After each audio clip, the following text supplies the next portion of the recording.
ಇನ್ನು ಅಹಮದಾಬಾದ್ನಲ್ಲಿ ಏನು ದುರಂತ ಆಯಿತು ಅದೇ ರೀತಿಯಾಗಿ ಬೆಂಗಳೂರಿನಲ್ಲೂ ಕೂಡ ಒಂದು ದುರಂತ ತಪ್ಪಿದೆ. ಇಂಧನ ಖಾಲಿಯಾಗಿ ವಿಮಾನ ಬೇಗ ಲ್ಯಾಂಡಿಂಗ್ ಆಗಿ ತುರ್ತು ಭೂಸ್ಪರ್ಶ ಆಗಿದೆ. ಬಟ್ ಅಲ್ಲಿ ದೊಡ್ಡ ದುರಂತ ಆಯಿತು, ಕಂಪ್ಲೀಟ್ ಕೊಲ್ಯಾಪ್ಸ್ ಆಯಿತು. ಆದರೆ ಇಲ್ಲಿ ಆರಂಭದಲ್ಲೇ ಪೈಲಟ್ ಅಲರ್ಟ್ ಆಗಿದ್ದಂತಹ ಕಾರಣ ಅದೃಷ್ಟವಶ ತಪ್ಪಿದಂತ ಮತ್ತೊಂದು ಭಾರಿ ಅನಾಹುತ. 180 ಮಂದಿ ಪ್ರಯಾಣಿಕರಿದ್ದಂಥ ಒಂದು ಫ್ಲೈಟ್ ಅದು. ಸೊ ಇಂಧನ ಖಾಲಿಯಾಗಿ ವಿಮಾನ ತುರ್ತು ಭೂಸ್ಪರ್ಶ ಆಗಿದೆ. ಇಲ್ಲೂ ಏನು ಸಾಮ್ಯತೆ ಇದೆ ಅಂತಂದ್ರೆ ಅಲ್ಲೂ ಕೂಡ ಈ ಮೇಡೆ ಅನ್ನೋ ಸಿಗ್ನಲ್ ಅನ್ನ ಪೈಲಟ್ ಕೊಟ್ಟಿದ್ರು, ಇಲ್ಲೂ ಕೂಡ ಮೇಡೆ ಅನ್ನೋ ಸಿಗ್ನಲ್ ಅನ್ನ ಕೊಟ್ಟಿದ್ರು ಅನ್ನೋದು ಗೊತ್ತಾಗ್ತಾ ಇದೆ. ಆದರೆ ಅಲ್ಲಿ ಏರ್ ಇಂಡಿಯಾ, ಇಲ್ಲಿ ಇಂಡಿಗೋ. ಕೆಂಪೇಗೌಡ ಏರ್ಪೋರ್ಟ್ನಲ್ಲಿ ಜೂನ್ 19ರಂದು ಆದಂಥ ಘಟನೆ ತಡವಾಗಿ ಬೆಳಕಿಗೆ ಬಂದಿದೆ. ಅದೃಷ್ಟವಶಾತ್ ಯಾವುದೇ ಅನಾಹುತ ಆಗಿಲ್ಲ.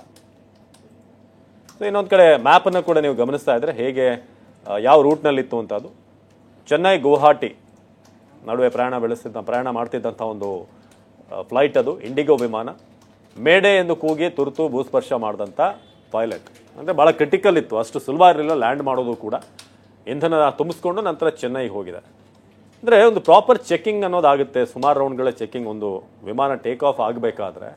ಆದರೆ ಇಲ್ಲಿ ಫ್ಯೂಯಲ್ಲೇ ತುಂಬದೇ ಇರುವಂಥದ್ದು ಯಾವ ಚೆಕಿಂಗ್ ಅನ್ನೋ ಪ್ರಶ್ನೆ ಕೂಡ ಬರುತ್ತೆ.